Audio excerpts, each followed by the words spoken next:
Chapter 12 preventive action of police.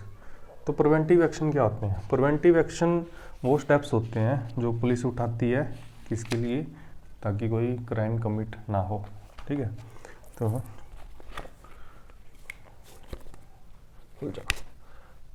Chapter 12, ठीक है, इसके प्रोविजन है 168 से 172।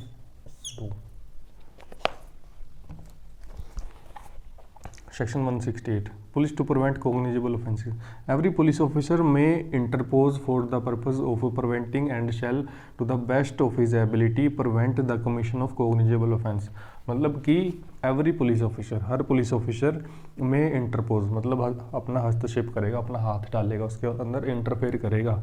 ठीक है, इंटरफेयर करेगा किस लिए? ताकि कोई कोग्निजेबल ऑफेंस का कमीशन ना हो, कोग्निजेबल ऑफेंस ना हो उसके। कोग्निजेबल ऑफेंस कौन से होते हैं?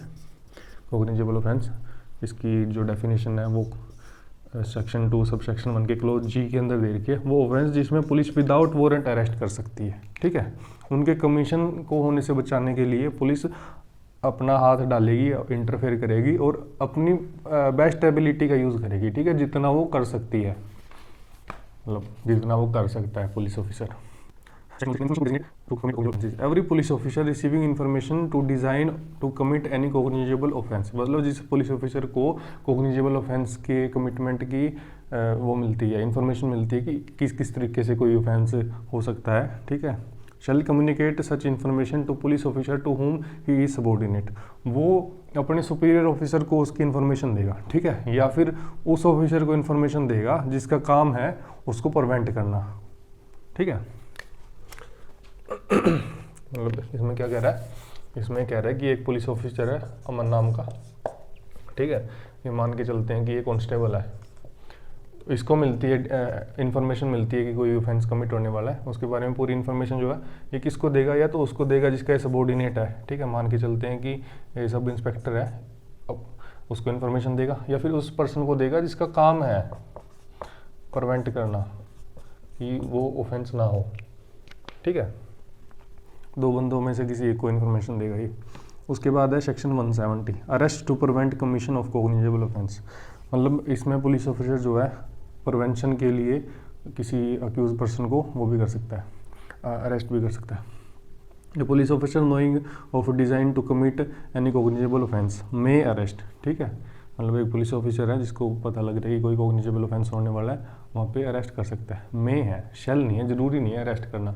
अगर उसको लगता है कि अरेस्ट करना चाहिए तो वो कर सकता है without order of from a magistrate and without A warrant. ठीक है, वो जो अरेस्ट करेगा उसके लिए उसको मैजिस्ट्रेट के ऑर्डर की ज़रूरत नहीं है या किसी वारंट की ज़रूरत नहीं है। ठीक है, क्योंकि कोग्निजेबल ऑफेंस की बात कर रहे हैं अपन। कोग्निजेबल ऑफेंस वो है जो सीरियस ऑफेंस होते हैं और जिनमें police officer without warrant arrest कर सकता है बंदे को। ठीक है, if it appear to such officer that commission of offense cannot be otherwise prevented, उसको लगता है कि इसको अरेस्ट किए बिना तो इस ऑफेंस को होने से बचाया ही नहीं जा सकता। ठीक है, क्या कह रहा है? किसी पुलिस ऑफिसर को ये लगता है कि किसी बंदे को अरेस्ट करना ज़रूरी है, अगर इसको अरेस्ट नहीं करेंगे तो ये जो ऑफेंस है होकर ही रहेगा, तो वो उसको अरेस्ट कर सकता है। ज़रूरी नहीं है करेगा, कर सकता है। और जब वो अरेस्ट कर रहा है तो उसको अरेस्ट के लिए मैजिस्ट्रेट के ऑर्डर की ज़रूरत नहीं है और वारंट की ज़रूरत नहीं है। क्यों? क्योंकि कोग्निजेबल ऑफेंस की बात करनी है।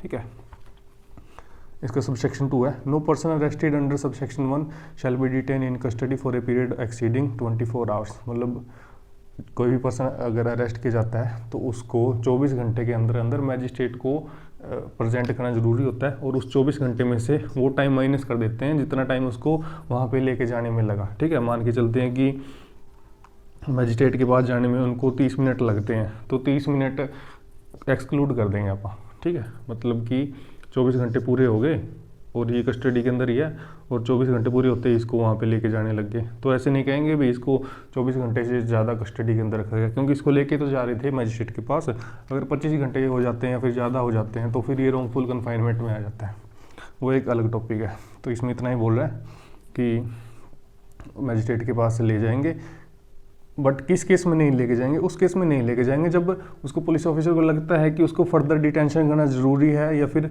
लॉ ने बताया है कि ऐसे ऐसे पर्सन को आप अरेस्ट करके रख सकते हो। ठीक है, मान के चलते हैं कि ये नॉर्मल पर्सन की बात होगी, नॉर्मल कोई केस था।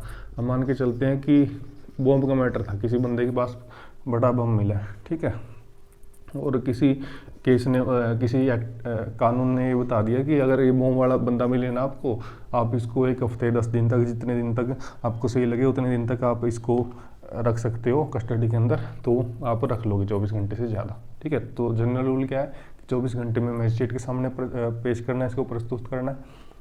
बट लॉ ने अगर बोल दिया या फिर आपको लग रहा है कि ज़्यादा इसको कस्टडी के अंदर रखना चाहिए, तो रीज़न दे देंगे आपको, इन रीज़न की वजह से हमको लग रहा था कि इनको रखना चाहिए।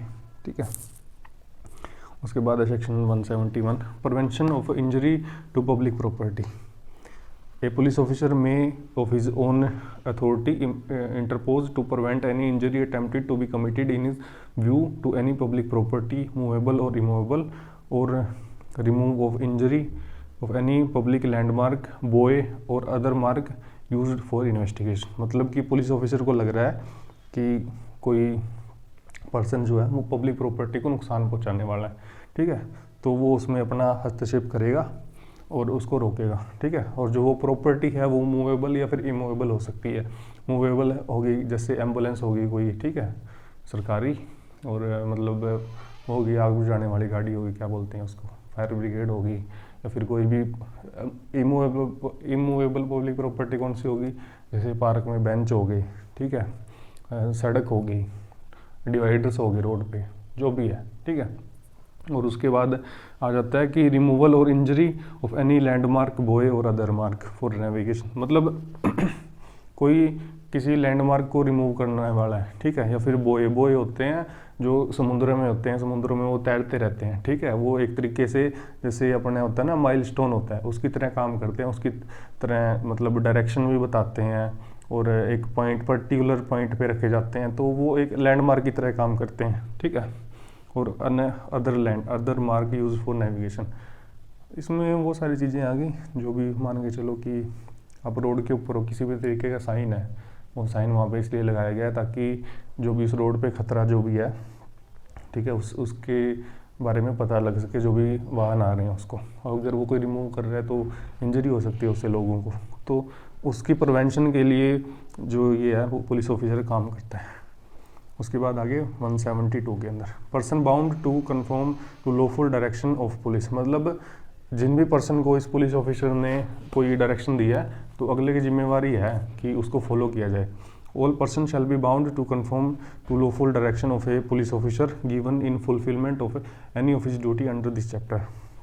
मतलब कि किसी पुलिस ऑफिसर ने अपनी ड्यूटी को अपनी ड्यूटी करते हुए किसी पर्सन को कोई वो दिया, डायरेक्शन दिया, तो वो डायरेक्शन फॉलो करना अगले की जिम्मेवारी है।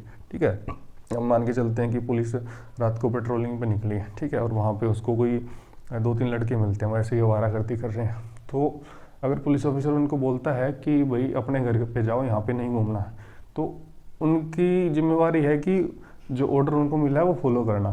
ठीक है, इसमें ये बोला था कि given in fulfilment of his duty, मतलब वो ड्यूटी को फॉलो करते हुए उनको डायरेक्शन दे रहा है तो उनको जाना पड़ेगा घर पे। ठीक है, वो बाउंड है उसकी बात मानने के लिए।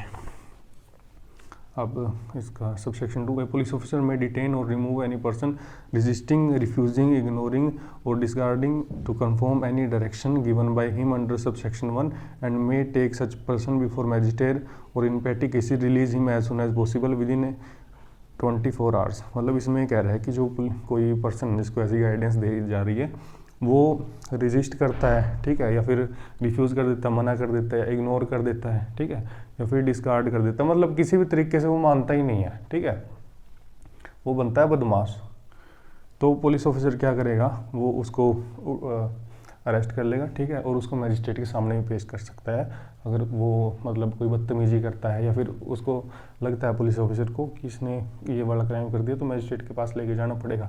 बट अगर उसने कोई पैटी ऑफेंस किया, मतलब कोई छोटा मोटा ऑफेंस किया, तो उसको वो छोड़ देगा 24 घंटे के अंदर। जैसे आईपीसी के अंदर अगर बात करें तो आईपीसी के अंदर सबसे छोटी जो सज़ा है वो 24 घंटे की सज़ा है, और वो सज़ा किस लिए दी गई है, मतलब जब एक आदमी शराब पीकर पब्लिक में प्रकट हो जाता है, ठीक है, तो उसकी सज़ा है।